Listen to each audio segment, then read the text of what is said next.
Hai guys, kembali lagi bersama gue Felix, si podcaster ngocol abad ini. Kembali tentu di channel Frekuensi 90. Frekuensi 90 ini selalu menyajikan konten-konten yang berfaedah, mendidik, dan menghibur tentunya.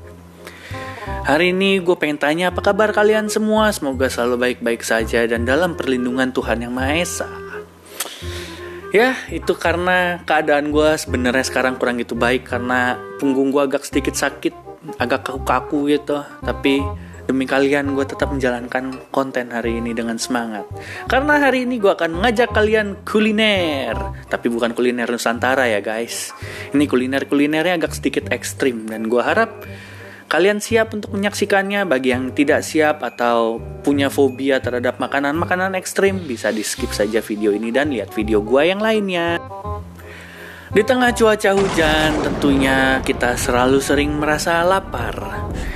Termasuk gue gitu, sering lapar, tapi gue selalu bayangin makanan-makanan enak. Kalau hujan enaknya biasa makan bakso, sate ayam, kayak yang anget-anget lah. Tentunya khusus itu yang kuah-kuah biasanya. Tapi sate ayam gak kuah ya guys, itu pakai bumbu kacang. Tapi tetap enak dan cocok buat makan di tengah-tengah hujan ini. Andaikan gue bisa membawakan makanan-makanan itu sekarang di depan kalian semua. Tapi hari ini gue dipaksa sebenarnya sama tim gue untuk membawakan konten-konten makanan ekstrim yang sebenarnya gue juga jijik ngelihatnya. Tapi ya udahlah, kita sharing-sharing aja makanan ekstrim apa sih yang ada di dunia ini. Mari kita lihat satu-satu dan kita mulai dari negara Filipina.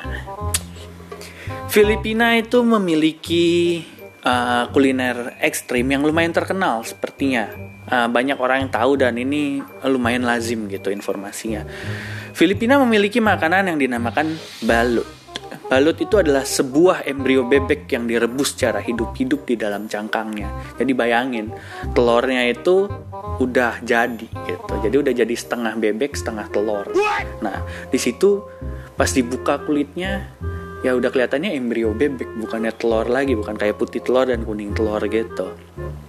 Nah, di sini faktanya, tapi kalau kita nggak suka, di sana banyak minatnya dan juga banyak orang-orang yang menjadikan kuliner ini sebagai konten mukbang atau lain-lain. Pertama-tama aja udah gini guys. Ini untung gue udah makan sebelum syuting, jadi ya gak apa-apa lah. Walaupun sedikit pengen keluar gitu, sisa-sisa yang makanan masih di perut. Tapi oke lah, kita lanjut. Oke, yang kedua guys, gue akan mengajak kalian sedikit jauh dari Filipina. Kita terbang langsung ke Swedia. Ya, Swedia bener. Gua kira tadi salah negara, ternyata bener ini Swedia. Sengocol-ngocolnya gue ya guys, gue gak pernah loh mau makan makanan begini. Gue itu sangat mencintai kuliner dan makan itu harus enak, bukan makan makanan yang begini sebenarnya. Tapi apa boleh buat, yang kedua gue jelaskan kepada kalian, ada namanya surstoming. Ya, surstoming atau ikan basi. Apa ini? Jadi ini adalah ikan haring dari Laut Baltik yang difermentasi dengan garam yang cukup banyak supaya tidak basi. Nah, tapi supaya tidak basi itu hanyalah sebuah kata-kata yang manis. Sebenarnya ini ikannya juga akan dikalengin gitu kayak sarden, tapi segitu dibuka. Ikannya kayak penuh kuah begitu, kuah-kuah ya bekas air garamnya, tapi pas dibuka udah baunya udah busuk gitu, makanya dinamakan ikan basi. Ini makanya gue agak sedikit jijik. Dan kalian harus memakan ikan ini di ruangan yang terbuka karena aromanya itu sangat-sangat menyengat. Jadi jangan pernah makan ini di ruangan tertutup, kalau nggak kalian bisa ditimpukin oleh teman-teman kalian yang ada di sekitar kalian. Oke, ini ada berapa sih hari ini? Ada banyak sebenarnya, cuman gue bawakan ke kalian 7 aja lah. Ini yang kedua ya, berarti next yang ketiga ada mata tuna dari negara Sakura, Jepang.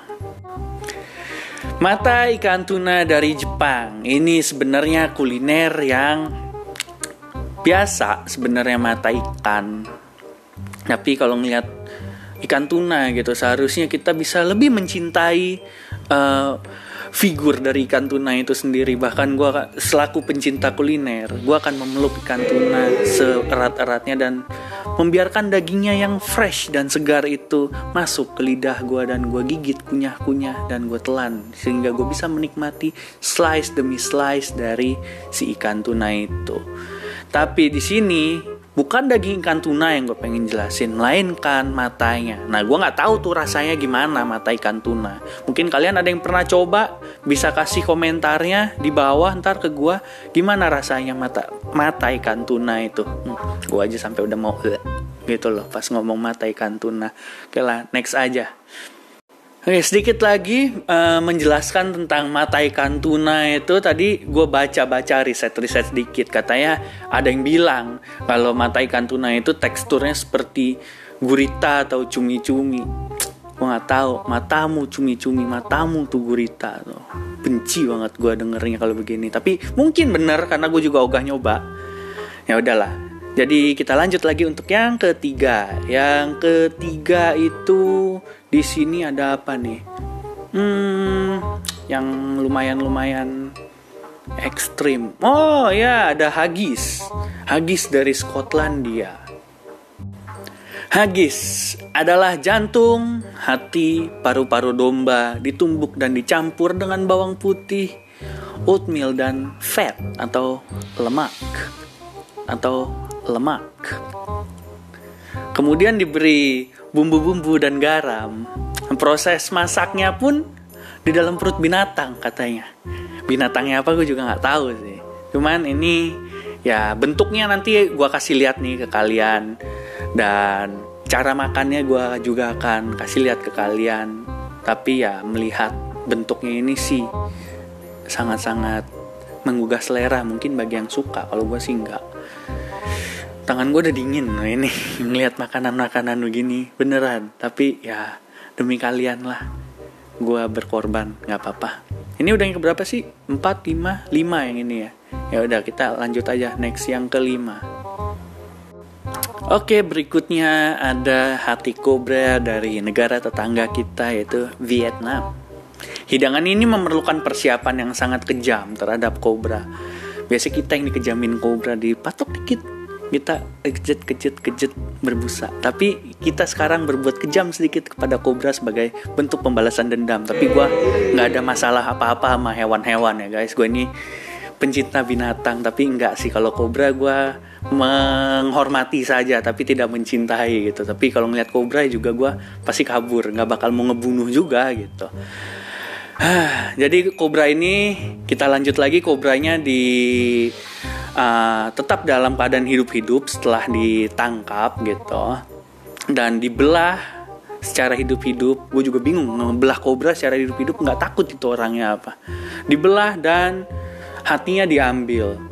Jadi waktu di sini dijelaskan waktu dikonsumsi, sebenarnya waktu sudah dipiring hatinya itu masih berdenyut seperti hati yang sedang patah hati atau sakit hati gitu.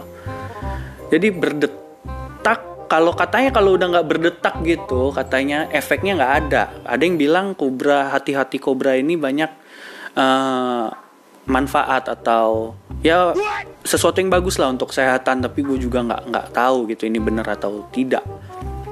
Ya, jadi kalau udah berhenti berdetak, katanya efeknya sih udah nggak akan bekerja untuk memperbaiki kesehatan kita. Tapi lebih baik makannya saat hatinya berdetak. Tapi kalau gua si ngocol ini lebih baik nggak makan kayak gini-ginian ya. Nggak usah, udah kita makan yang normal aja. Udah disiapkan makanan-makanan enak, kenapa kita harus mencoba yang ini? Hai ya, tapi kalau ini kalian suka makanan ekstrim mungkin bisa jadi referensi juga buat kalian. Tapi kalian harus ingat, tangkap aja kobranya sendiri, jangan suruh orang ya. Oke, lanjut next. Yang terakhir kita agak keren sedikit karena kita akan mengunjungi negara yang memiliki kota romantis yaitu Paris, France. Kalau French itu bahasanya, kalau negara itu France atau Prancis. Di sana ada kuliner berupa burung, namanya burung ortolan. Kalau orang Prancis lagi gue ajarin sedikit bilangnya ortolan. kalau nggak salah ya, tapi kalau gue salah ya maafkan gitu. Yang orang Prancis mungkin bisa di komen kalau ngerti ya kalian, apa gimana cara nyebutnya gitu. Oke lah, lanjut. Berarti burung ortolang ini akan ditangkap hidup-hidup. Burungnya itu sekitar, dideskripsikannya itu sekitar bukan tinggi juga, ukurannya. Gue karena kalau menjelaskan tentang burung gue takut salah konotasinya nanti. Tingginya itu sekitar 4 inch ya katanya tadi, 4 inch. Pokoknya burungnya kecil lah, berwarna hijau kuning kemasan gitu. Nah, dia akan ditangkap hidup-hidup oleh oknum-oknum yang tidak bertanggung jawab gitu, untuk dijual lagi di restoran bintang 5 di Prancis. Dan ini sebenarnya makanan yang bisa dibilang makanan untuk kaum mewah gitu. Tapi gue bingung kenapa kaum mewah makanannya begini. Nah, jadi setelah ditangkap, burung ini akan dibutakan hidup-hidup, matanya dibutakan, terus ditaruh di sangkar yang padat dengan burung-burung ortolang yang lain. Di sana dia tuh akan dikasih makan makanan tuh kayak anggur dan lain-lain, pokoknya buah-buahan semua, sampai burung itu ngegemuk sendiri gitu, ngegemuk lebih dari ukurannya yang normal. Nah, setelah gemuk udah jadi gede gitu, burung ini akan dipanggang hidup-hidup selama 6-8 menit. Tapi sebelum dipanggangnya itu, burung ini setelah gemuk juga dikasih minum alkohol yang namanya Armagnac. Nah, ini sejenis whisky atau brandy gitu di sana. Jadi diminumin yang banyak atau dicelupin di Armagnac itu sampai meninggal gitu. Sampai burungnya meninggal, dan baru dipanggang selama 6-8 menit itu. Jadi deskripsi detailnya seperti itu, guys. Nah, setelah selesai nih jadi gitu, disajikanlah ke orang-orang kaya di sana, karena ya ini makanan hidangannya cukup mahal gitu. Nah, orang-orang memakannya juga khusus, jadi dimasukin semua burungnya ke mulut, tapi kepalanya di luar gitu. Jadi mulai dari lehernya akan digigitin sampai kepalanya pluk jatuh gitu. Nah, di situ akan merasakan mereka tuh yang makan dari ya organ-organnya, daging-dagingnya, dan ya itu yang terakhir sensasinya akan keluar cairan Armagnac itu gitu. Jadi makanya kenapa bisa dijadikan selaku hidangan yang kelas bintang 5. Tapi sebenarnya ya ini penyiksaan yang cukup kejam untuk burung ini gitu loh. Gue aja sendiri mendeskripsikannya gak enak, cuman apalagi kalau untuk memakannya, cuman ya gimana, ini buat pengetahuan kalian, siapa tahu ada yang suka juga gitu. Gue nggak bisa ngejudge, dan mungkin kalau kalian punya uang yang banyak bisa coba ini, tapi gue tidak menganjurkan, karena ya balik lagi nih opini gue tidak menganjurkan, karena ya ini salah gitu, untuk menyiksa binatang seperti itu gak enak gitu, kayak makannya juga gak enak. Oke lah, kalau begitu ini saja konten gue hari ini. Gue sedikit lemas, tapi ya gak apa-apa lah, seenggaknya sudah sharing pada kalian, gue sudah happy gitu. Semoga konten ini bermanfaat, dan begitulah jadinya hari ini. Ternyata belum habis, guys. Masih ada satu lagi utang gue ke kalian. Aduh, tadi kan gue bilang 7. Saking udah gak konsennya gue kalau bahas-bahas makanan kayak gini ya. Tadi juga ada yang ke-skip, gue harus bilang ke-4, itu masih ke-3. Bener, otak gue bener-bener udah ngeblank gue kalau soal makanan begini. Aduh, nih yang ke-7 deh gue pilihin buat kalian. Ini lumayan ekstrim gitu. Ini ada ulat sendok dari negara ginseng, Korea Selatan. Sini ulat sendok itu kalau bisa kita ibaratkan gambarannya itu kayak tripang gitu, karena suka ngeluarin cairan-cairan putih. Ntar juga gue kasih lihat gambarnya. Cara masaknya, jadi ulat itu kayak gemuk gitu, penuh cairan di dalamnya, langsung digunting gitu. Nah, ngeluarin cairannya itu nggak tahu itu darah atau tinta atau apa. Tadi gue lihat, aduh. Ya pokoknya dari gemuk itu langsung kempes, dan dimakannya pun hidup-hidup gitu. Jadi masih berasa kenyal-kenyalnya. Mungkin bisa kalian coba kalau tertarik. Ya udah, itu aja guys. Oke guys, begitu semua makanan-makanan ekstrim yang gue share hari ini. Kalau ada yang tertarik, boleh lah nanti kalau udah corona selesai bisa kalian pergi tuh ke negaranya yang kalian tadi yang gue sebutin, maksudnya yang kalian pengen dicoba aja langsung sendiri. Tapi kalau gue tetap mencintai makanan Indonesia karena gue mencintai produk-produk Indonesia, nggak kalah nasionalisnya gue dengan si kepo itu ya. Oke lah, terima kasih hari ini sudah menonton video gue dengan si ngocol. Semoga bisa menghibur kalian semua di tengah-tengah cuaca yang tidak mendukung. Tentunya gue si ngocol hadir dan akan selalu menghibur kalian semua viewers sejati gue. Thank you for watching dan pastikan stay tune terus di channel Frekuensi 90 karena di sini channelnya akan selalu berfaedah, membangun, menghibur, mendidik kalian semua tanpa bosan-bosannya. Dalam keadaan apapun pasti kita selalu hadir untuk kalian. Oke lah kalau begitu, dan jangan lupa di-share videonya, and bye-bye.